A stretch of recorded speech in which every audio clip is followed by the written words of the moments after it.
because when it comes to the search algorithm, right? Some people may be looking for games using searches, using Bing, using Google, using YouTube, which is kind of a search engine, right? So if you have multiple things presenting your video game, your content in general, like a Pinterest, right?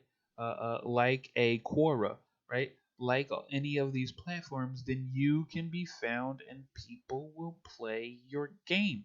But if you rely solely on Steam, not many may find your game. No one on mobile is going to find your game. I just recently found out that Super Mech Champions is on Steam. I did not know that because I don't use Steam that often.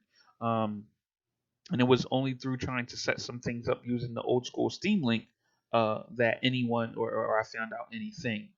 It was just because of that. And so, if you don't want to be like Super Mech Champions, I mean, yes, I found them on mobile, but let's say they didn't exist on mobile, then I wouldn't have known of them. Period. And then when I saw them on Steam, I definitely would not have cared because I didn't see them where I was. You want to find your players where they are. So releasing the Google Play is awesome, but you should releasing the Steam is awesome, but you if you can, if it's possible, you should probably release to the Epic Game Store as well.